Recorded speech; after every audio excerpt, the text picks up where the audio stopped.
لا شريك له لا جد له ولا ند له ولا مثل له ونشهد أن سيدنا وسندنا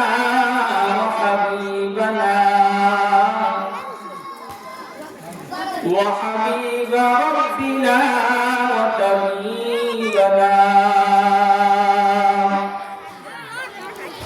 وطبيب قلوبنا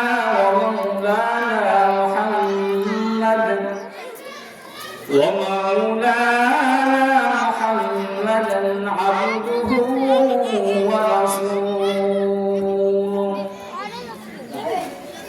صلى الله تعالى عليه وعلى آله وأصحابه أجمعين أما بعد فأعوذ بالله من الشيطان الرجيم بسم الله الرحمن الرحيم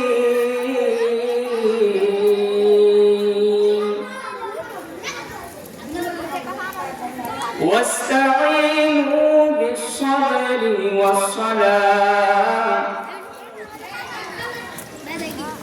وإنها لكبيرة إلا على الخاشعين أو كما قال النبي صلى الله عليه وسلم عن أبي هريرة رضي الله تعالى عنه قال قال رسول الله صلى الله عليه وسلم لا يندم المؤمن من جهر واحد مرتين وقال تعالى اللهم صل على محمد وعلى آل محمد كما صليت على إبراهيم وعلى آل إبراهيم إنك حميد مجيد اللهم بارك على محمد وعلى آل محمد كما باركت على إبراهيم وعلى آل إبراهيم إنك حميد مجيد मोमिन जो पैदा नक्शे कफे पाए नबी हो मोमिन जो पैदा नक्शे कफे पाए नबी हो जीर कलमात आलम का खजीना हो जीर कलमात आलम का खजीना गर सुन्नत नबी की गाय पैरवी उम्मत गर सुन्नत नबी की गाय पैरवी उम्मत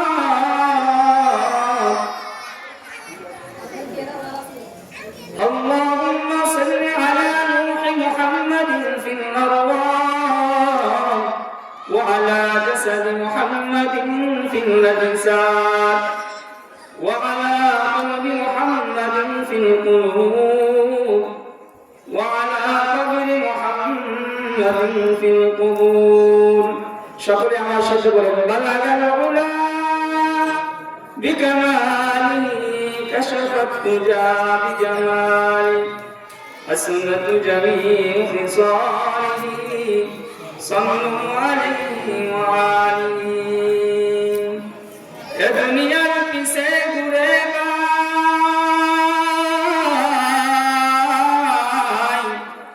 शुरू अशार खलागा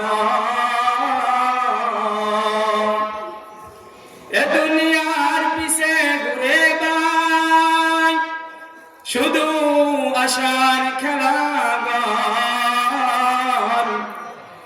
চোখ বুজিলে দেখবে মন, কে আপন আর কে বাপন। কোথায় থেকে আগমন, কোথায় যেতে হবে রে মন, কে আনিল কি কারণে জানা নেই ববেতে। লা ইলাহা ইল্লাল্লাহ, লা ইলাহা ইল্লাল্লাহ, লা ইলাহা ইল্লাল্লাহ, লা ইলাহা ইল্লাল্লাহ, লা ইলাহা ইল্লাল্লাহ, লা ইলাহা। হাতে করো হাতের কাম, পায়ে করো পায়ের কাজ, হাতে করো হাতের কাজ, পায়ে করো পায়ের কাজ। জবানে শুধু বলো হে মুমিন,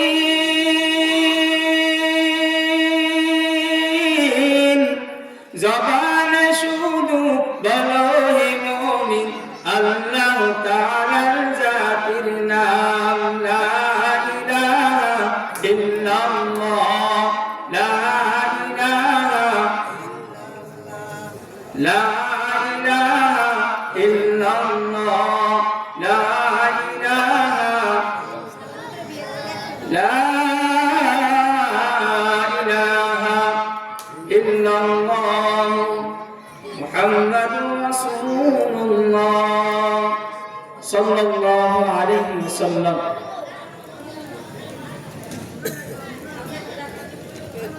স্থানীয় মাহমুদুল উলুম কারিমিয়া হাফিজিয়া মাদ্রাসার উদ্যোগে 3 দিন ব্যাপী 17তম তাফসীর কোরআন মাহফিলে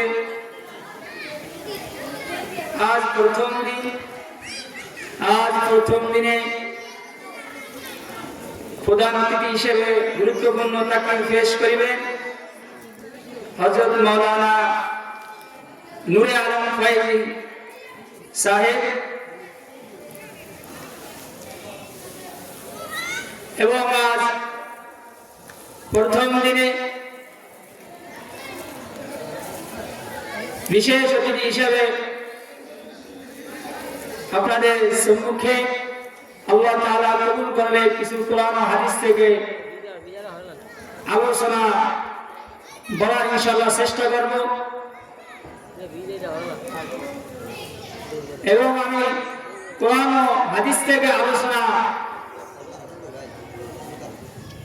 আপনাদের এলাকায় সন্তান আমি এবং আপনাদের কিছু দোয়া নেওয়ার জন্য এই জায়গা বসলাম। বড় বড় আলেম ওলামা আছে, তারা কোরআন ও হাদিস থেকে আলোচনা করবেন 3 দিন ব্যাপী তাফসীর কোরআন মাহফিলে। এজন্য আল্লাহ তাআলা আমাকে আপনাদেরকে দুনিয়াতে পাঠাইছেন আল্লাহ তাআলার ইবাদত গোলামি করার জন্য, ঠিক না ঠিক? আল্লাহ তাআলা অনেক দয়া করে আমাদেরকে আল্লাহ তাআলা দুনিয়াতে পাঠাইছেন, কিন্তু আমরা দুনিয়ার মায়া মহব্বতে পড়িয়া আমরা আল্লাহ তাআলাকে ভুলিয়া যাইতেছি, ঠিক না? এজন্য আল্লাহ তাআলা হাদিসে বলছে, قال قال رسول الله صلى الله عليه وسلم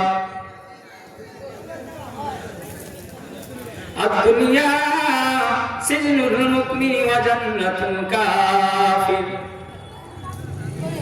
দুনিয়া মুসলমানদের জন্য, যারা ঈমানদার মুমিন বান্দা তাদের জন্য দুনিয়া জেলখানা, কয়েদখানা, এবং যারা কাফের ইহুদি খ্রিস্টান তাদের জন্য দুনিয়া হলো বেহেশত খানা, জান্নাতের খানা। আমরা দুনিয়া আমাদের জন্য আল্লাহ তাআলা জেলখানার মতো দুনিয়াতে চলাফেরা করার জন্য নির্দেশ দিলেন, কিন্তু আমি আপনি দুনিয়ায় মন গড়ার মতো চলাফেরা করি, নফসে যেই দিকে চলাফেরা করতে চাই আমরা সেই দিকে চলাফেরা করি। দুনিয়ায় কিন্তু আল্লাহ তাআলা আমাকে আপনাদেরকে এত সুন্দর করে মায়ের গর্ভ থেকে দুনিয়াতে লালন, মায়ের গর্ভ থেকে দুনিয়াতে আল্লাহ তাআলা আমাকে আপনাদেরকে পাঠাইছেন আল্লাহ তাআলা ইবাদত গুলামি করার জন্য। কিন্তু দুনিয়া আল্লাহ তাআলা আমাদেরকে পরীক্ষার জন্য পাঠাইছেন। আল্লাহ তাআলা দুনিয়াতে কিরকম পরীক্ষার জন্য পাঠাইছেন?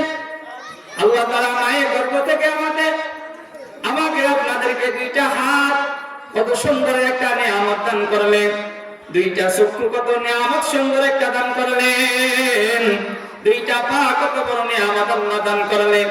অনেক ছেলে সন্তান মায়ের গর্ভ থেকে আসার পরে একটা চক্ষু নাই, একটা চক্ষু নিয়ে দুনিয়াতে আসে। অনেকে একটা পা নিয়ে দুনিয়াতে আসে। অনেকে জবান দিয়ে কথা বলা শক্তি আল্লাহ তাআলা দিলেন না মায়ের গর্ভ থেকে আসার পর থেকে। কিন্তু আল্লাহ তাআলা আমাকে আপনাদেরকে কত বড় নিয়ামত দান করিয়া দুইটা চক্ষু, দুইটা হাত, দুইটা পা, জবান দিয়ে আবার কথা বলা শক্তিও দিলেন। কত বড় নিয়ামত দান করলেন।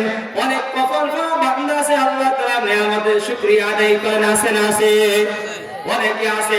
কিন্তু আল্লাহ তাআলা কোরআন আয়াতে বলে লাইন শাকারতুম লাযিদান্নাকুম ওয়া লাইন কাফারতুম ইন্না আযাবি লাশাদীদ। ও বান্দা, আমি তোমাকে কত বড় নিয়ামত দান করলাম বান্দা, কত নিয়ামত আমি তোমাকে দুনিয়াতে খাওয়াইলাম, কত বড় নিয়ামত তোমাকে আমি খাওয়াইতেছিলাম, কিন্তু আমার নিয়ামতের শুকরিয়া আদায় করো না। কিন্তু আল্লাহ তাআলা আয়াতে বলেন যারা নিয়ামতের শুকরিয়া আদায় করবে আল্লাহ তাআলা দুনিয়া ও আখিরাতে আল্লাহ তাআলা তার নিয়ামত বাড়াইয়া দেব। সুবহানাল্লাহ। আল্লাহ তাআলা এজন্য আল্লাহ তাআলা আমাকে আপনাদেরকে কত বড় নিয়ামত দান করলেন। আমরা আল্লাহ তাআলার নিয়ামত অবশ্যই আদায় করার চেষ্টা করব ইনশাআল্লাহ। নিয়ামতের শুকরিয়া আদায় করব। আল্লাহ তাআলা আমাকে আপনাদেরকে যাই খাওয়াইতেছে, খাওয়ানোর পরে আলহামদুলিল্লাহ, শুকরিয়া আলহামদুলিল্লাহ, আল্লাহ তাআলা নিয়ামত যে খাওয়াইতেছেন আমাকে। কিন্তু আমরা আল্লাহ তাআলার নিয়ামত শুকরিয়া আদায় করি না। এজন্য আমরা চেষ্টা করব নিয়ামতের শুকরিয়া আদায় করার জন্য ইনশাআল্লাহ।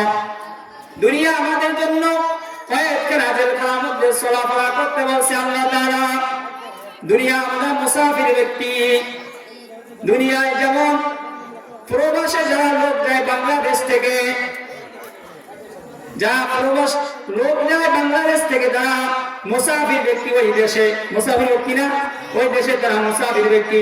কেউ 3 বছর, কেউ 5 বছর কাজ নিয়ে যায়, আবার 3 বছর সময় শেষ হলে তারা ওই দেশ থেকে আসে আবার বাংলাদেশে।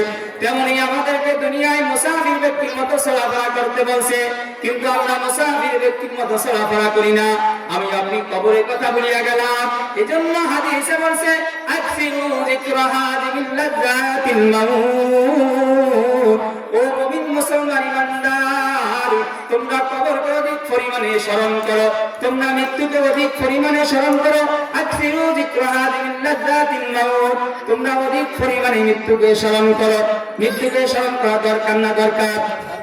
অবশ্যই। কুল্লু নাফসিন যায়িকাতুল মাউত। অবশ্যই সকলেই মৃত্যুবরণ করতে হবে।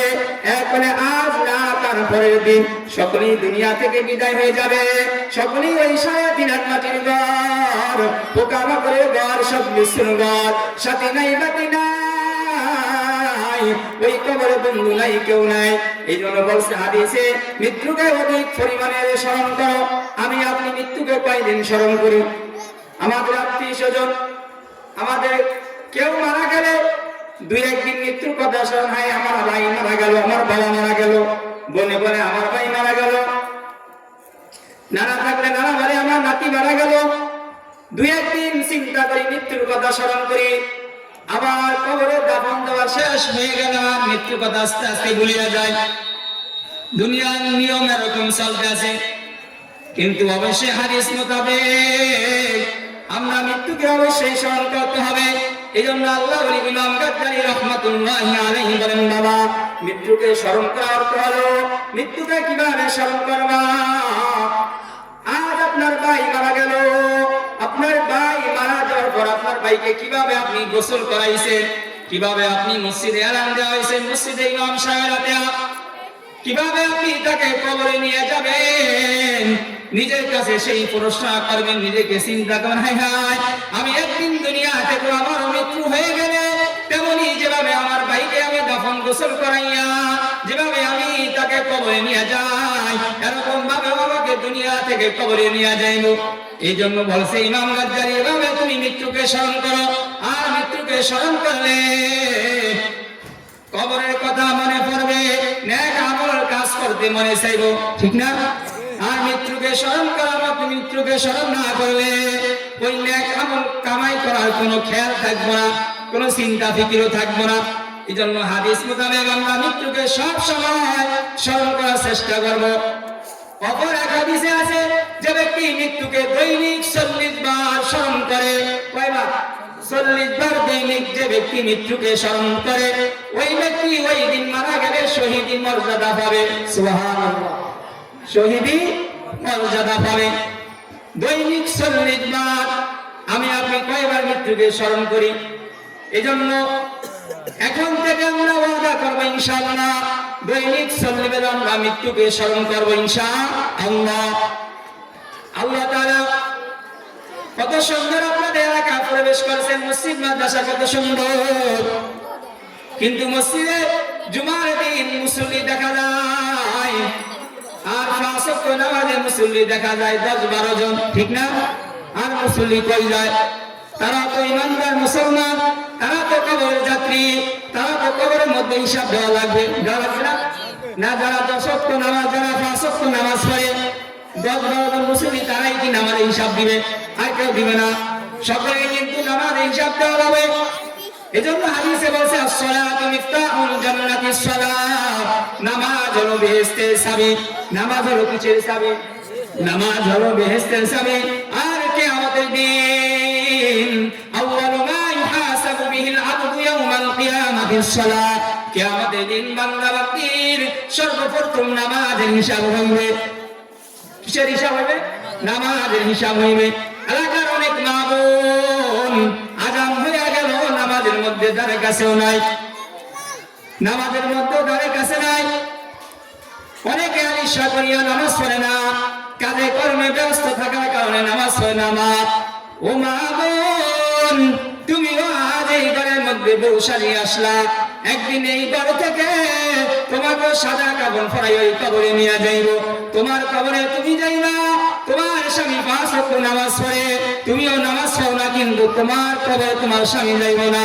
তোমার স্বামী আল্লাহওয়ালা লোক হইতাছে, আলেম ওলামার সাথে চলাফেরা করতেছে, ঠিক মতো 5 ওয়াক্ত নামাজ পড়ে জিকির আজকার করে, কিন্তু তোমার মধ্যে কোনো নামাজ নাই, তোমার মধ্যে কোনো আল্লাহর ভয় নাই, তোমার মধ্যে কোনো জিকির আজকার নাই। কিন্তু মা, ওই কবরের মধ্যে গেলে কি হিসাব দিবে আমার মওলার দরবারে? এজন্য ভাবিয়া চিন্তিয়া কইবা কাজ, আর মরিয়া গেলে কবর নেক আমল কামাই করিয়া না গেলে ওই কবরটা কিন্তু ভয়ঙ্কর হয়ে যাবে। বেড়ামাটির কবরে 99টা সাপ, একটা না 2টা, 99টা সাপ। যে বান্দা বান্দি জোহরের নামাজ পড়বে না, জোহর থেকে কামড়াইতে কামড়াইতে আসর পর্যন্ত 99টা সাপ কামড়াইবে।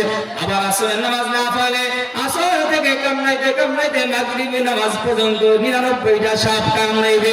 এভাবে 5 ওয়াক্ত নামাজি বেনামাজির কবরে এরকম ভাবে সাপ কামড়াইতে কামড়াইতে থাকবে। এই জন্য মা বোন, আমরা সকলে 5 ওয়াক্ত নামাজ পড়ার চেষ্টা করব। অনেকে 2 ওয়াক্ত পড়ে, আবার 3 ওয়াক্ত পড়ে না, আছে না এরকম? অনেকে 4 ওয়াক্ত পড়ে, আবার 1 ওয়াক্ত পড়ে না। কিন্তু দেখেন, একটা ঘরের দরজায় একটা তালা থাকে, তালার একটা চাবি থাকে। যেমন চাবির একটা কর ভেঙে গেলে আর ওই তালা খুলবে, তালা খুলবে আর খুলবে না। তেমনি ভাবে আপনি 5 ওয়াক্ত নামাজ পড়তে পারলে ঠিক মতো আল্লাহকে রাজি খুশি করার উদ্দেশ্যে অবশ্যই আপনি জান্নাতের চাবিটিকে আল্লাহ তাআলা দান করবেন। কিন্তু আপনি 3 ওয়াক্ত পড়ছেন, 2 ওয়াক্ত পড়েন নাই, আবার 4 ওয়াক্ত পড়ছেন, 1 ওয়াক্ত পড়েন নাই, আপনার দিয়ে আশা করা যায় না আপনি জান্নাতের চাবি পাবেন, ঠিক না? এই জন্য পরিপূর্ণভাবে 5 ওয়াক্ত নামাজ অবশ্যই মসজিদে আসিয়া পড়া লাগবে ইনশাআল্লাহ। আর যারা মুমিন বান্দা, তারাই অবশ্যই এই কাজ করবে। মুমিন বান্দা 2 বার বঞ্চিত হয় না। হাদিসে আন আবি হুরায়রা রাদিয়াল্লাহু আনহু قال قال رسول الله صلى সাল্লাল্লাহু আলাইহি ওয়াসাল্লাম লা ইয়ানজাগুল মুমিনু মিন জুহরিন ওয়াহিদিন মাররাতাইন।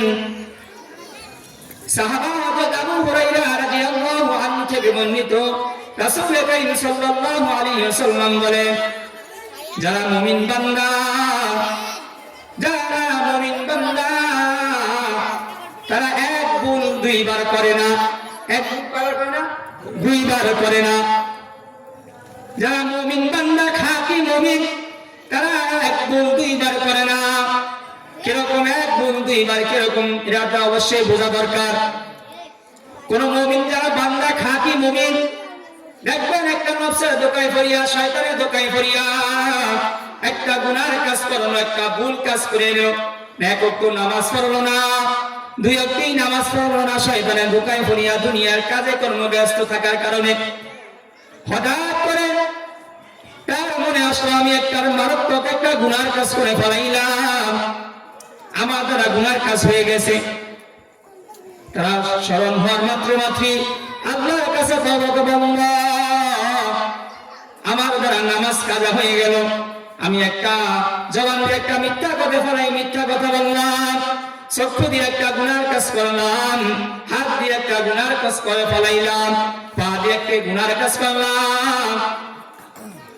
এত সুন্দর নিয়ামত দান করেন আল্লাহ, এই পা হাত চক্ষু জবান দিয়ে আমি গুনার কাজ করলাম। তারপরে ওই মুমিন বান্দা কি করবে? তাড়াতাড়ি উযু করিয়া 2 রাকাত নামাজ পড়ে আল্লাহর কাছে মাফ চাইলো, তওবা করবে, আল্লাহ আমি গুনাহ কাজ করলাম, আপনি আমাকে মাফ করিয়া দাও। এইটা হলো মুমিনের গুণ। এটা কার গুণ? যারা মুমিন বান্দা তাদের গুণ। তারা আর ওই দ্বিতীয়বার আর ওই গুনার কাজটা করবে না, দ্বিতীয়বার আর ওই ব্যক্তি নামাজ কাজা করবে না। এজন্য এই হাদিসের সপক্ষে একটা ঘটনা আছে। হযরত আব্দুল রাজ্জাক কুখ্যাত কবি ছিলেন। ওই সময় রাসূল কারীম সাল্লাল্লাহু আলাইহি ওয়াসাল্লামের জামানায় এক কুখ্যাত কবি ছিলেন। সে ইসলামের বিরুদ্ধে, মুসলমানদের বিরুদ্ধে কবিতা রচনা করত। এরকম কবিতা রচনা করত ইসলামের বিরুদ্ধে, মুসলমানদের বিরুদ্ধে। এখনো বর্তমানে আছে না? আছে, অবশ্যই আছে। কিন্তু মুসলমানদের বিরুদ্ধে কবিতা রচনা করত ইহুদি খ্রিস্টান। আব্দুল রাজ্জাক কুখ্যাত কবি, মুসলমানের নামে আব্দুল রাজ্জাক কুখ্যাত নামক ছিল কবি। ওই কবি ইসলামের বিরুদ্ধে, মুসলমানদের বিরুদ্ধে কবিতা রচনা করত। এক সময় মুসলমানদের হাতে ওই লোকটা বন্দী হয়ে গেল। প্রথমবার বন্দী হওয়ার পর ওই লোকটা আল্লাহ তাআলা রাসূলের কাছে নিয়ে গেল ওই কুখ্যাত কবিকে। আল্লাহ রাসূলকে বলে, আল্লাহ রাসূল, মুসলমানদের বিরুদ্ধে ইহুদিদের এই লোকটা ইসলামের বিরুদ্ধে কবিতা রচনা করে, উৎসাহ করে মুসলমানদেরকে, আপনি তার বিচার করেন। আল্লাহ রাসূল হাদিস মোতাবেক প্রথমবার ওই লোকটা আল্লাহ তাআলা রাসূলের কাছে মাফ চাইছে। আল্লাহ রাসূল, আমি আর ইসলামের বিরুদ্ধে, মুসলমানদের বিরুদ্ধে আমি আর কবিতা রচনা করব না, আর কিছুই করব না। আল্লাহ রাসূল ওই লোকটাকে, আব্দুল রাজ্জাককে আল্লাহ রাসূল ক্ষমা করে দিয়েছেন প্রথমবার। আবার কয়েকদিন পর ওই কুখ্যাত আব্দুল রাজ্জাক কুখ্যাত কবি আবার ইসলামের বিরুদ্ধে, মুসলমানদের বিরুদ্ধে আবার কবিতা রচনা করা শুরু করেছে। আবার কয়েকদিন পর ওই লোকটা আবার গ্রেফতার হয়েছে, মুসলমানদের হাতে বন্দী হয়েছে। মুসলমান ইমানদারওয়ালা তারপরে ওই লোকটাকে আবার আল্লাহ রাসূলের কাছে নিয়ে গেল।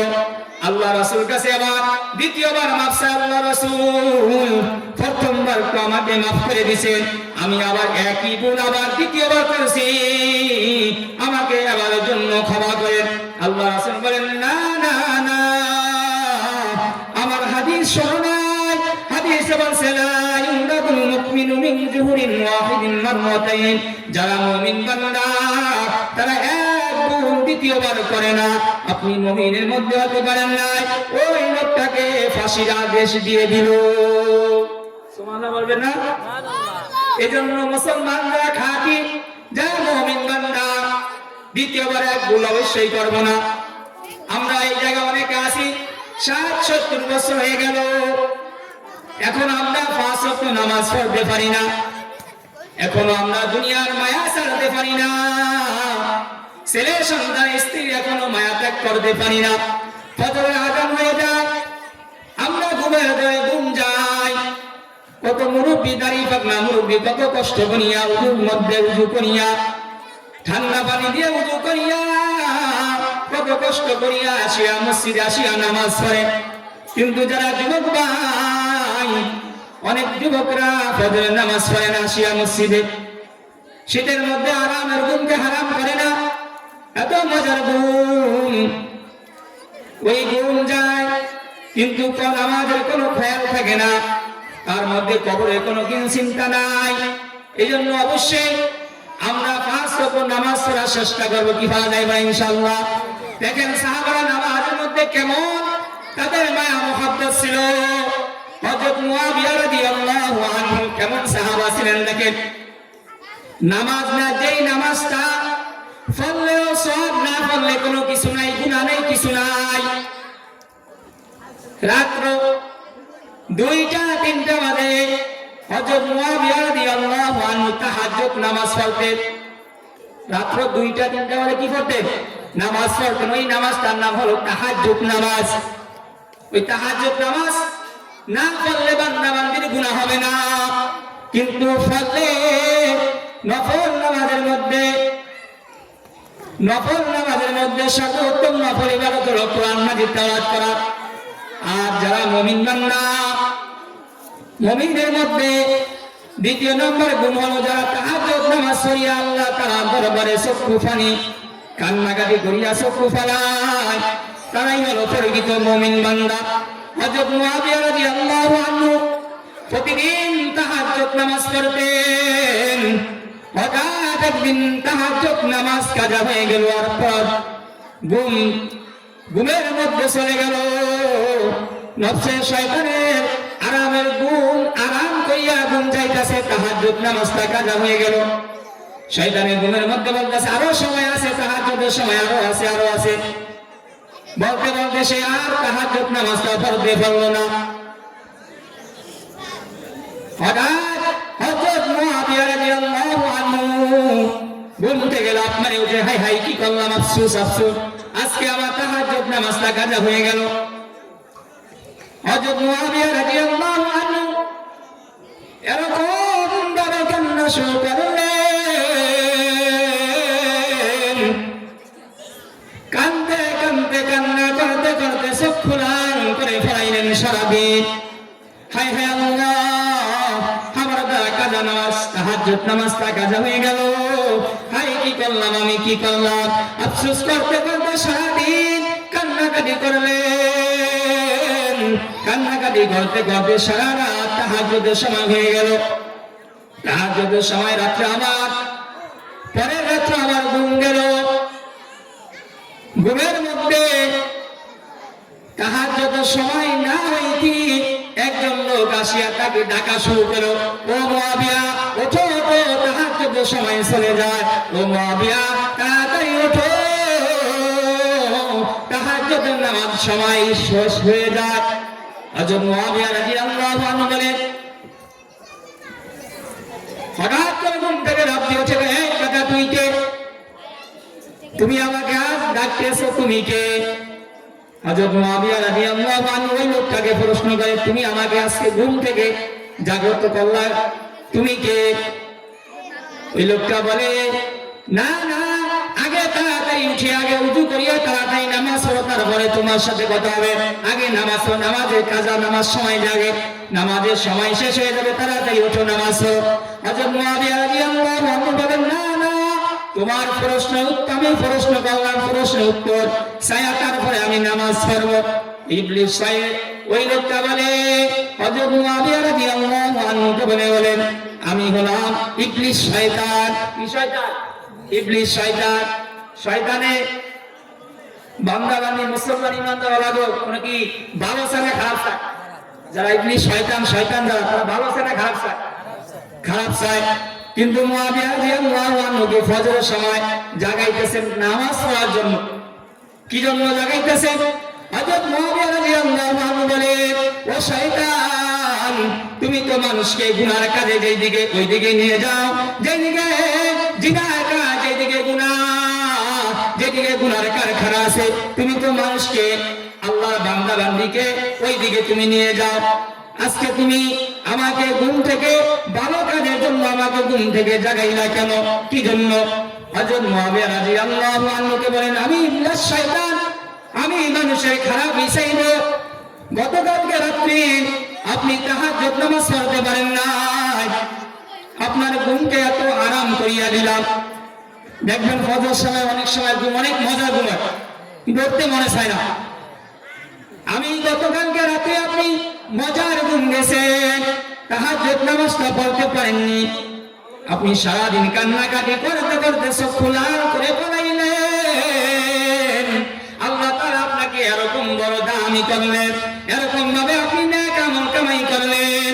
তাহাজ্জুদ নামাজ পড়া যেই নেক আমল পাইতেন, তার থেকে আল্লাহ তাআলা আরো দ্বিগুণ সওয়াব দান করলেন। সুবহানাল্লাহ। তার থেকে আপনাকে দামি বানাইলেন আল্লাহ। আপনি সারাদিন কান্নাকাটি এরকম ভাবে কান্নাকাটি করলেন। এজন্য আজকে আমি আপনাকে ঘুম থেকে জাগাইতে আইছিলাম। এজন্য শয়তানে আমাদের খারাপ চায় না ভালো চায়? খারাপ চায়। এজন্য আমরা অবশ্যই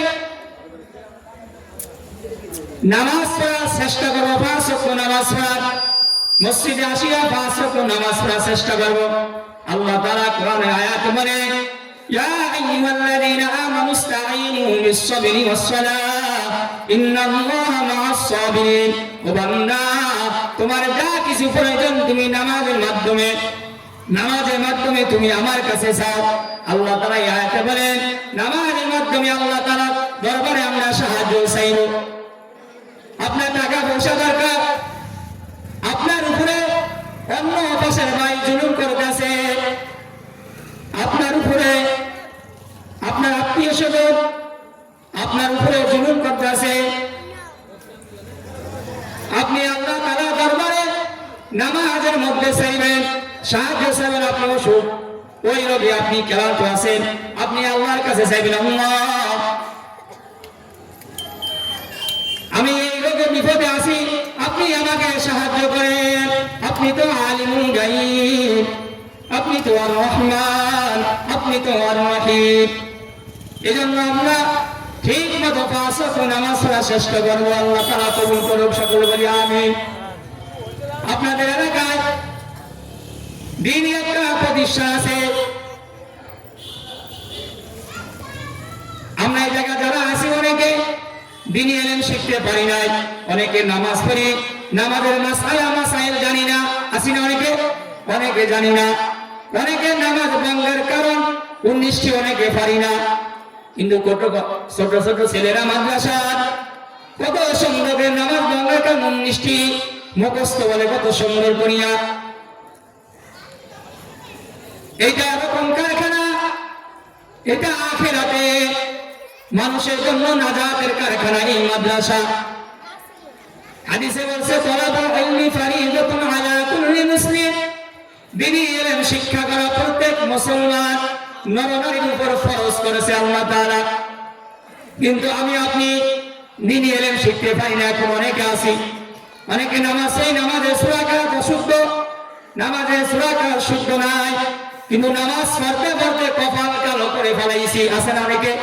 কিন্তু এখনো নামাজের মধ্যে আখিরি বৈঠকে তাশাহুদ আছে, দুরুদে ইব্রাহিম আছে, দোয়ায়ে মাসুর আছে, আমরা অনেকে এই দোয়াই পারি না, এখন অনেকে আছি।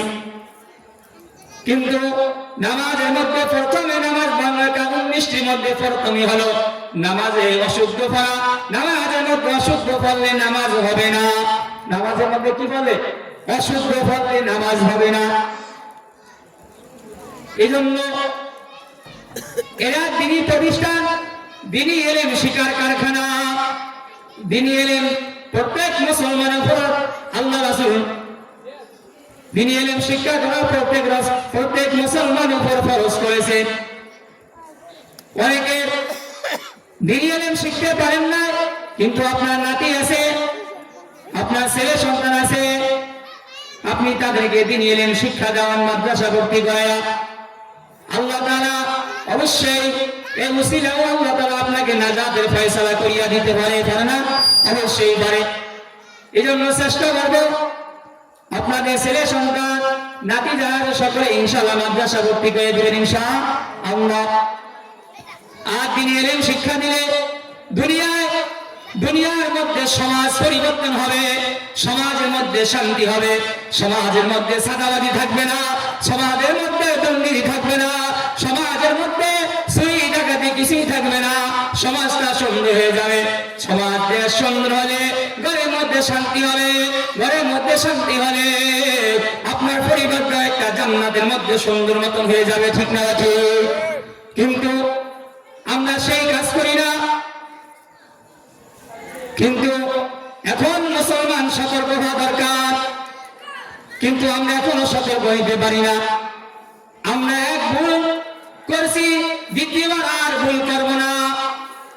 আমরা ক্ষমতায় অনেক সাদাবাজদের দেখি, অনেক লোককে দেখলাম ক্ষমতায়, কেউ দুনিয়ায় শান্তি আনতে পারে নাই, দুনিয়ায় কেউ শান্তি আনতে পারে নাই, আর ইসলাম ছাড়া কেউ দুনিয়ায় শান্তি আনতে পারবো না, ঠিক না ঠিক? এজন্য ইসলাম অবশ্যই লাগবে। ইসলাম হলো সত্য ধর্ম, ইসলাম সচ্চা মাযহাব হ্যায়, ইসলাম হলো সত্য ধর্ম। ইসলাম হলো কি ধর্ম? সত্য ধর্ম। আর এই সত্য ধর্মে ইনশাআল্লাহ অবশ্যই দুনিয়া শান্তি আনতে পারবে। আর আমরা সকলেই দুনিয়া থেকে অবশ্যই আমরা আখিরাতে চলে যাইব। সকলে আমরা মরণশীল, আমরা সকলেই কবরের যাত্রী, আর সকলেই আমরা কবরে একা একাই যাইব। এই জন্য বলে আমরা সকলেই দুনিয়ার ধন সম্পদ বাড়ি গাড়ি টাকা পয়সা যা আছে সব কিছু দুনিয়ায় থাকবে, কিন্তু আমি আপনি দুনিয়ায় থাকবো না। এই জন্য সঙ্গীতের মধ্যে বলে সুখের বাড়ি শখের সাজাইয়া যাইতে হবে এই সব কিছু সারিয়া, যাইতে হবে এই সব কিছু সারিয়া। সুখের বাড়ি শখের সংসার সাজাইয়া যাইতে হবে এই সব কিছু সারিয়া, যাইতে হবে এই সব মায়া সারিয়া, ঠিক না ঠিক? প্রাণ পাখি পাখি দিয়া যেদিন সরিবে, প্রাণ পাখি পাখি দিয়া যেদিন সরিবে, শূন্য খাসা এই জমিনে পরে রবে, শূন্য খাসা এই জমিনে পরে রবে। এত সাদের গবারি বিছানা, এত সাদের গবারি বিছানা, এসব রেখে যাইতে চাই না মন রওনা, এসব রেখে দিতে চাই না মন রওনা। সুখের বাড়ি শখের সংসার সাজাইয়া যাইতে হবে এই দুনিয়া সারিয়া, যাইতে হবে এই দুনিয়া সারিয়া। প্রতিবেশী একে একে আসিয়া দেখবে তা ফুল সরাইয়া দেখবে তারা মুখের কাফুল সরাইয়া লাশটি আমার থাকবে পরে বাড়ির আঙিনায় লাশটি আমার থাকবে পরে বাড়ির আঙিনায় ছেলে মেয়ে কাঁদবে সবাই আমি না থাকায় ছেলে মেয়ে কাঁদবে সবাই আমি না থাকায় সুখের বাড়ি শখের সংসার সাজাইয়া যাইতে হবে এই সব কিছু সারিয়া যাইতে হবে এই দুনিয়া সারিয়া যাইতে হবে এই দুনিয়া সারিয়া সকলে কি দুনিয়া চাইতে দুনিয়া থেকে চলে যাইতে হবে না সকলেই যেতে হবে এজন্য আমরা দুনিয়ায় থাইকা নেক আমল কামাই করার চেষ্টা করব ইনশাআল্লাহ আমরা দুনিয়ায় অল্প দিনের জন্য আল্লাহ তাআলা আমাদেরকে দুনিয়াতে আল্লাহ তাআলা পাঠাইছেন পরীক্ষার জন্য কিসের জন্য পরীক্ষার জন্য যেরকম ছাত্রছাত্রী পরীক্ষার আগে পড়াশোনা করে পরীক্ষার মধ্যে যারা কি পড়াশোনা করতে পারে কথা বলে পরীক্ষার মধ্যে কি পড়াশোনা করতে পারে ওই সুযোগ দেয় না পরীক্ষার আগেই পড়াশোনা করে যাইয়া পরীক্ষা দেওয়া লাগে তেমনি দুনিয়াতে আল্লাহ তাআলা আমাকে আপনাদেরকে পরীক্ষার জন্য দুনিয়াতে পাঠাইছে এই পরীক্ষা দুনিয়াতে পরীক্ষায় ওই দুনিয়ায় পরীক্ষা পাস করার জন্য ফলাফল ভালো হওয়ার জন্য এই দুনিয়াতে আমরা নেক আমল কামাই করিয়া যাওয়া লাগবে আর নেক আমল কামাই করিয়া যাইতে পারলে ওই দুনিয়া আমাদের জন্য পরীক্ষার ফলাফল ভালোভাবে আশা করা যায় এই জন্য আমরা যারা এখনো নামাজ নেক আমল থেকে দূরে আসি আমরা নেক আমল কামাই করার চেষ্টা করবো ইনশাআল্লাহ আল্লাহ তাআলা রাসূল কারীম সাল্লাল্লাহু আলাইহি ওয়াসাল্লাম হাদিসে বলেন আন ইবনে মাসউদ আন নবী সাল্লাল্লাহু আলাইহি ওয়াসাল্লাম হযরত ইবনে মাসউদ রাদিয়াল্লাহু আনহু থেকে বর্ণিত নবী কারীম সাল্লাল্লাহু আলাইহি ওয়াসাল্লাম বলেন কিয়ামতের দিন যারা মানব সন্তান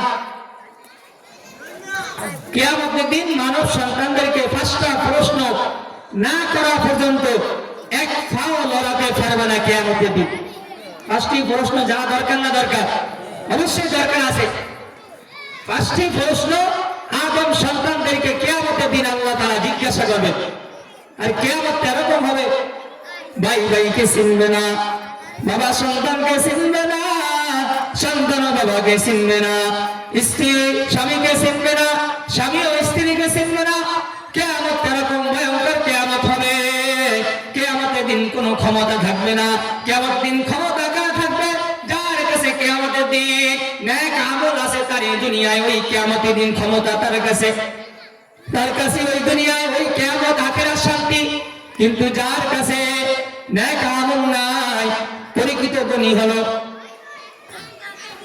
যারা কবরের মধ্যে দেখে যাদের নেক আমল ভালো তারাই হলো সত্যিকারের ধনী তারাই হলো প্রকৃত ধনী কবরের মধ্যে কিন্তু আপনার টাকা পয়সা কিরকম আছে ওই জিনিস ধন সম্পদ কিরকম আছে ওই জিনিসের কিন্তু টাকা না আল্লাহ তাআলা আপনার কলবের মধ্যে তাকান কলবের দিকে আল্লাহ তাআলা তাকান আপনার কলব কিরকম পরিষ্কার আপনার কলবের মধ্যে নেক আমল কতটুকু আছে আপনার শরীরের মধ্যে নেক আমল কতটুকু কামাই করলেন দুনিয়ায় এজন্য আখিরাতে আদম সন্তানকে পাঁচটা প্রশ্ন করবে এক নম্বর প্রশ্ন হলো নিজের জীবনকাল সে কোন কাজে অতিবাহিত করছে নিজের জীবনকাল সে কোন কাজে অতিবাহিত করছে। আমাদেরকে আল্লাহ তাআলা একটা জীবন দান করেছেন, আমাদেরকে আল্লাহ তাআলা জীবন দান করলেন। এই জীবনটা এক নম্বর প্রশ্ন আল্লাহ তাআলা আমাকে আপনাদেরকে করবেন, আপনার নিজের জীবনটা কোন কাজে ব্যয় করছেন? নিজের জীবনটাকে কি আপনি দিনের পথে ব্যয় করছেন না গুনার কাজে ব্যয় করছেন? আপনি দুনিয়াতে দিনের পথে ভালো কাজে ব্যয় করলে আপনি আল্লাহর কাছে প্রশ্নের উত্তর দিতে হবে সঠিকভাবে। কিন্তু আপনি দুনিয়াতে দিনের কাজে ভালো পথে আপনি নিজের জীবনটাকে না সাজাইতে পারলে আপনি গুনাহের কাজে, যেই দিকে গুনাহ নিজের জীবনটাকে সেই দিকে আপনি সারাইলেন, আল্লাহ তাআলা আপনাকে প্রশ্ন করলে আপনি কিভাবে উত্তর দিবেন, কিভাবে সঠিক জবাব দিবেন? একটু চিন্তা করা দরকার না দরকার? অবশ্যই দরকার। এই জন্য নিজের জীবনটাকে সুন্দরভাবে নেক আমল কামাই করিয়া নিজের জীবনটাকে সাজাইতে হবে ইনশাআল্লাহ। 2 নম্বর বলছে জৈবনের শক্তি সামর্থ্য তুমি কোন কাজে ব্যয় করছো? আল্লাহ তাআলা আমাদেরকে কত বড় একটা নিয়ামত দান করলেন, জৈবন একটা বড় একটা নিয়ামত আল্লাহ তাআলা দান করলেন। জৈবনের শক্তিটা তুমি কোন কাজে ব্যয় করলা? অনেকে আমরা আছি, এখন যারা যুবক আছে, এখন যুবকেরা ঠিক মতো নামাজ পড়ে না, কিন্তু যেই সময় আপনার বয়সটা 60, 65, 55, 50 বছর হয়ে যাবে, ওই সময় মাথায় একটা টুপি দিবে, পাঞ্জাবি একটা গা দিয়ে সুন্দর করে আসিয়া মসজিদে নামাজ পড়বে, ঠিক না? কিন্তু যেই সময় যুবক অবস্থা, যেই সময় যৌবনকাল আপনার চেহারা, অমুক লোক দেখলে আপনার চেহারা সকলে পছন্দ করে, কিন্তু আমার আল্লাহ তাআলা আপনার জৈবনের ইবাদত তো আমার আল্লাহ পছন্দ করে। এই জন্য আমরা জৈবনকালে আল্লাহ তাআলার ইবাদত বন্দী করার চেষ্টা করব। এই জৈবনকালে ইবাদত আল্লাহ তাআলা গ্রহণযোগ্য করে নেন। কিন্তু আমরা বয়স হয়ে গেলে আমরা আল্লাহ তাআলার ইবাদত জিকির আজকার করি, কিন্তু যেই সময় জৈবনকাল ওই সময় করি না। এই জন্য জৈবনকালে নিজের জীবনটাকে দিনের পথে ব্যয় করতে হবে, নিজের জীবনটাকে ইসলামের জন্য কোরবানি করতে হবে। এই জন্য যুবক ভাইদেরকে বলা যায় নিজের জৈবনটাকে সুন্দর করে জৈবনকালে ইবাদত করার চেষ্টা করবেন দিনের পথে। দেখেন বাংলাদেশে ওসমান হাদি নামক এক যুবক, লক্ষ লক্ষ মানুষ তার মরার খবর শুনিয়া চক্ষু দিয়ে পানি পড়ে গেল। কিরকম যুবক, কিরকম কাজ করে গেল, কেমন শহীদ মৃত্যু হয়ে গেল। এরকম আমার আপনার কি দরকার নেই যুবক ভাইরা? অবশ্যই দরকার না? অবশ্যই দরকার। এই জন্য জৈবনকালটা আমরা ইবাদতের মধ্যে কাটাইব। 3 নম্বর হাদিসে বলছে ধন সম্পদ কোথায় থেকে উপার্জন করেছো? আল্লাহ তাআলা আমাকে আপনাকে ধন সম্পদ দান করলে এই ধন সম্পদ আপনি কোথায় থেকে উপার্জন করেছেন? এটা প্রশ্ন আছে না? আপনার এই ধন সম্পদটা কি হালাল নাকি হারাম? এই ধন সম্পদের মধ্যে আপনার সুদের টাকা আসেনি? এই ধন সম্পদের মধ্যে আপনার বেজার আসেনি? এখন তো প্রত্যেকটা ঘরের মধ্যে সুদ ঢুকে গেছে, কিন্তু সুদের যে নিম্ন স্তর, যেই গুনাহরা নিজের আপন মায়ের সাথে জিনা করার এরকম গুনাহ, নাউযুবিল্লাহ, যারা সুদ খায়। এজন্য প্রত্যেকটা ঘরের মধ্যে সুদের সাথে চলাফেরা। এই জন্য হাদিসে বলছে কিয়ামতের আগে অল্প কিছু লোক থাকবে সুদের সাথে নাই, বেশিরভাগ মানুষের সুদের সাথে লেনদেন থাকবে। কেউ সুদের টাকা আনবে, কেউ সাক্ষী থাকবে, কেউ দিবে, কেউ আবার সুদের টাকা না সাক্ষী নাও থাকলে সুদের, যেই ব্যক্তি সুদের সাথে চলাফেরা করবে ওই ব্যক্তির ঘরে খানা খাবে, ওই ব্যক্তির সাথে উঠা বসা করবে, ওই ব্যক্তি চা খাবে, ওই ব্যক্তির সাথে চলাফেরা করবে। আছে না? আছে। অনেকেই তো চলতে আছে। তালাশ করে দেখেন সুদের টাকা কোন করে নাই, হারাম কোন করে নাই। এই জন্য যার শরীরের মধ্যে একটু বিন্দু পরিমাণ হারাম ঢুকবে ওই শরীরটা জান্নাতে যাবে না। নাউযুবিল্লাহ। ওই শরীরটা কই যাবে না? জান্নাতে যাবে না। এই জন্য হারাম থেকে বেঁচে রাখতে হবে। আমার আপনাকে আল্লাহ তাআলা কিয়ামতের দিন 3 নম্বর প্রশ্ন করবে, তোমার ধন সম্পদটা কোন থেকে কোন জায়গা থেকে উপার্জন করেছো। এই জন্য হালাল ভাবে উপার্জন করার চেষ্টা করবো, হারাম থেকে বেঁচে থাকার চেষ্টা করবো। এই ধন সম্পদ কামাই করেন কাদের জন্য? আপনি হারাম, কাদের জন্য আপনি হারাম উপার্জন করেন? এই ছেলে সন্তান তো আপনার কিয়ামতের দিন আপনার কোনো কাজে আসবে না। একটা নেকের জন্য, একটা নেকের জন্য দৌড়াদৌড়ি করবে কিয়ামতের দিন। তার মার কাছে যাবে, ও মা, আপনি তো দুনিয়ায় ছেলে সন্তান আমাকে তো লালন পালন করলেন, এত কষ্ট করলেন লালন পালন করিয়া, আপনি শীতের মধ্যে আমি বিছানায় প্রসাব করে দিলে, আপনি আমাকে শুকনা জায়গা শোয়াইয়া আপনি বিজা জায়গা শুইছেন। আজ কিয়ামতের দিন আমি একটা নেকির জন্য জাহান্নামে চলে যাই, আমাকে একটা নেকি দান করতেন। মায়ে বলবে, না না, আমার দুনিয়াতে কোনো ছেলে সন্তান নাই, কিছুই নাই, আমি তো দুনিয়াতে আমার স্বামী নেই, আমি তো বিয়েই করি নাই। কিয়ামতের দিন ওই লোকটা একটা নেকির জন্য জাহান্নামে চলে যাইবে। ওই লোকটা আমার কাছে গেল, মায়ে বলবে, আমার দুনিয়াতে কেউ আপন নাই, আমার সন্তান নাই, স্ত্রী নাই, আমি আমার কোনো মা বাবা, আমার স্বামী, কোনো ছেলে সন্তান কিছুই নাই। তারপরে বাবার কাছে যাবে, বাবার কাছে যাওয়ার পর, ও বাবা, তুমি মাথার গাম পায়ে ফেলাইয়া দুনিয়ায় কত কষ্ট করলা, আমার জন্য কামাই করলা, আমাকে লালন পালন করিয়া কত বড় করলা, খাওয়াইয়া কত বড় করলা, আজ আমি একটা নেকির জন্য জাহান্নামে চলে যাই, আমাকে একটা নেকি দিতা, আমি এই নেকির বিনিময়ে আমি জান্নাতে যাব। বাবাই বলবে, না না, তোমাকে তো আমি চিনি না, তুমি কে? তুমি কি আমার সন্তান? আমি তোমাকে জানিও না, আমি তো বিয়াই করি নাই, দুনিয়াতে আমার কোনো মা বাবা কিছুই নাই।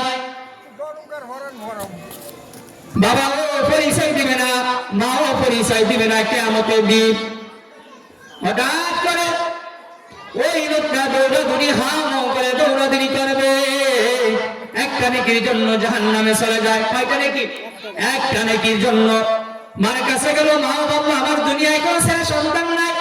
বাবার কাছে গেল, বাবা বলল, আমার দুনিয়ায় কোনো ছেলে সন্তান কোনো কিছুই নাই, আমার স্ত্রী নাই, মা বাবা কিছুই নাই। ভাইয়ের কাছে গেল, ভাইও বলল, আমার দুনিয়ায় কোনো ভাই নাই। বোনের কাছে গেল, বোন বলল, আমার দুনিয়ায় কোনো ভাই নাই, আমার কিছুই নাই, কিছুই নাই। হঠাৎ করে কিছুক্ষণের মধ্যে একজন লোক, অপরিচয় একজন লোক বলল, ভাই, আপনি এরকম দৌড়ে আইতেছেন কি জন্য হাও করে? ওই লোকটা বলবে, ভাই, আপনাকে বলি, আমার কি লাভ হবে, কি ফায়দা হবে? আমার বাড়ির কাছে গেলাম, বোনের কাছে গেলাম, মার কাছে গেলাম, বাবার কাছে গেলাম, একটা নেকির জন্য আমার ভাই বাবা, ভাই বোন কেউই তো দিল না, কেউই, সকলেই আমাকে অপরিচয় বলে, তাদের দুনিয়াতে কোনো আপন নাই, কেউ নাই, আপনাকে বইলা কি হবে? আমি একটা নেকির জন্য জাহান্নামে চলে যাই। ওই অপরিচয় লোকটা বলবে, বাবাই, আমার তো দুনিয়ায় আমি গুনাহ করতে করতে আমি গুনার কাজ করলাম, যেদিকে গুনাহ ওইদিকে আমি গুনার কাজ করলাম, জবান দিয়ে মিথ্যা কথা বললাম, গালিগালাজ করলাম, চক্ষু দিয়ে গুনাহ জিনার কাজ করলাম, হাত দিয়ে গুনার কাজ করলাম, পা দিয়ে গুনার কাজ করলাম, জীবনে গুনার কাজ করতে করতে, যৌবনকালে গুনার কাজ করতে করতে, এখন আখিরাতে আইসা বললাম, শুধু আমার কাছে একটা নেকি আছে। কয়টা নেকি? একটা নেকি আছে, আর সব গুনাহ। এই একটা নেকি দিয়া তো আমি জান্নাতে যাইতে পারবো না, আপনাকে আমি একটা নেকি দান করলাম।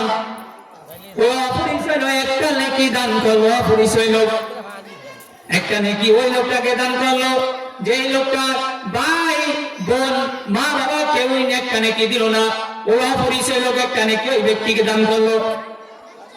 দান করার পর একটা নেকি নিয়ে আল্লাহ তাআলা দরবারে যায়। আল্লাহ তাআলা বলেন, ও বান্দা, তোমাকে একটা নেকি দান করলো কে? এমন সময়, এরকম কিয়ামতের দিন, কেউ কারো আপন না, এরকম সময় তোমাকে একটা নেকি দান করলো, কোন লোক, কোন ব্যক্তি? এই লোকটাকে নিয়ে আসো।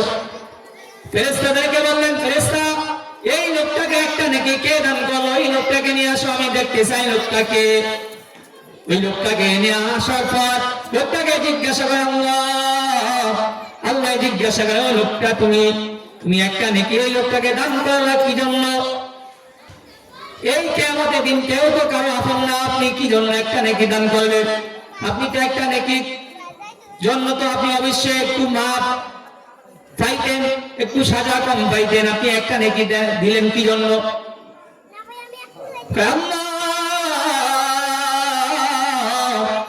একটা নেকি দিয়ে আমি কি করব? এই জন্য ভাই একটা নেকির জন্য জাহান্নামে চলে যাইব, এই জন্য আমি একটা নেকি ভাইকে দান করলাম।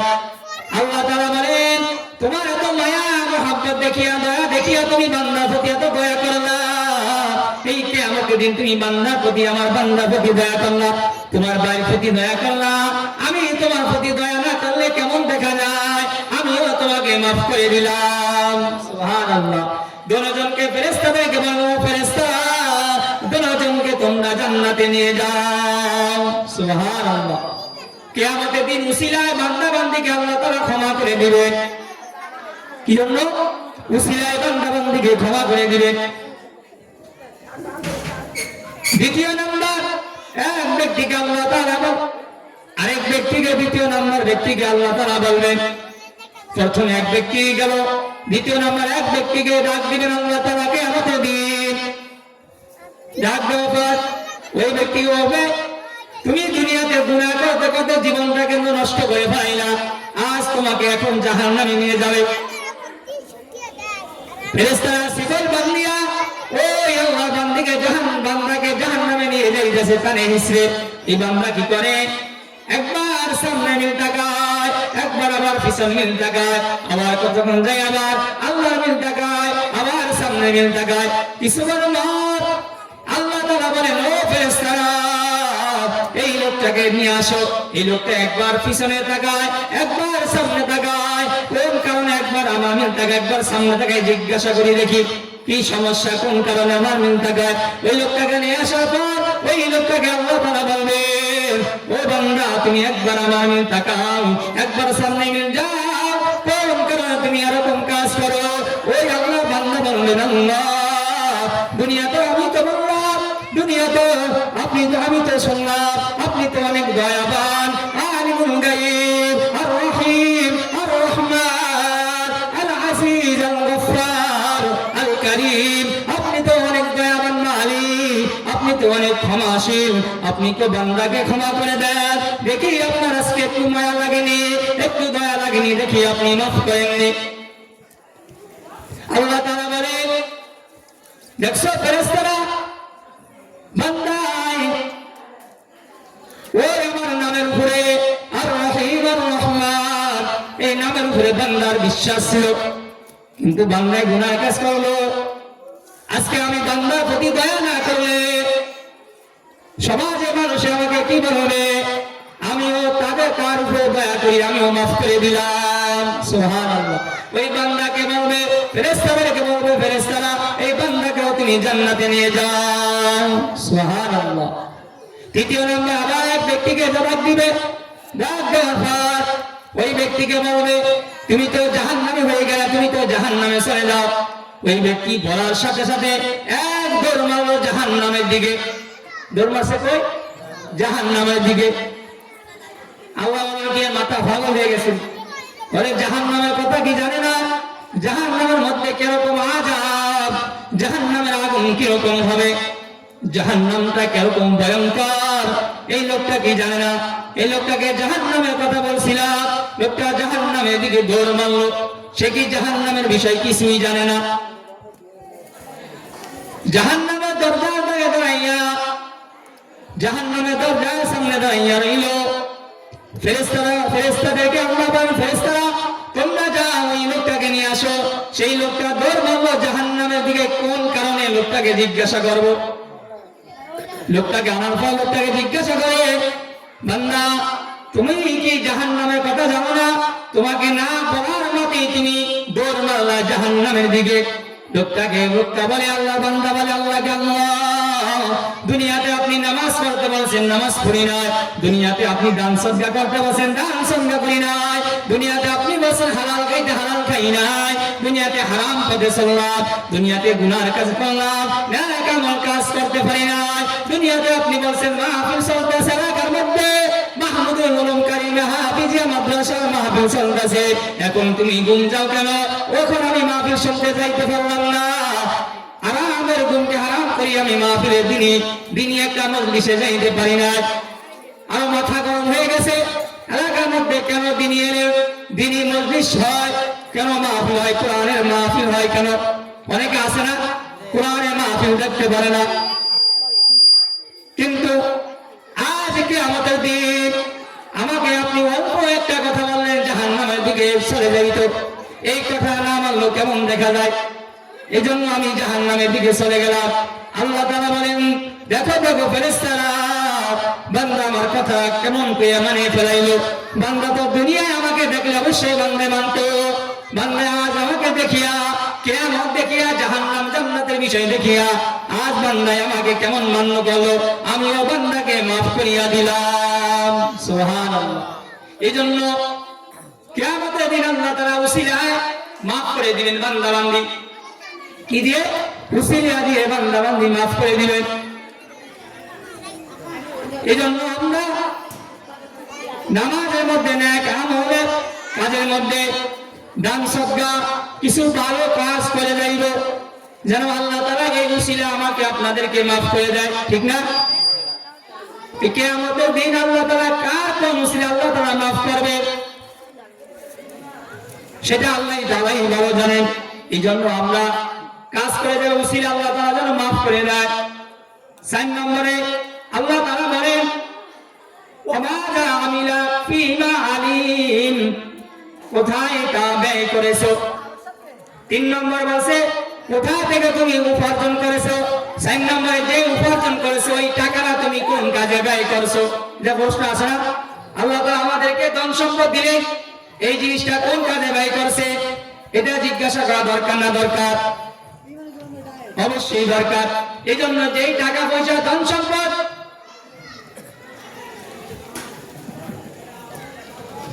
যেই টাকা পয়সা, ধন সম্পদ আল্লাহ তাআলা দান করলেন, এই ধন সম্পদ, টাকা পয়সা আমরা দিনের পথে খরচ করতে হবে। এলাকা মাহফিল হইতেছে, অনেকে আছে, অনেক আল্লাহর বান্দা বান্দী অনেকে আছে, নিয়ত করিয়া ইখলাসের সাথে দান সদকা করবে। এরকম আছে, হাদিসে আছে যে ব্যক্তি নিয়ত সহি শুদ্ধ করিয়া ইখলাসে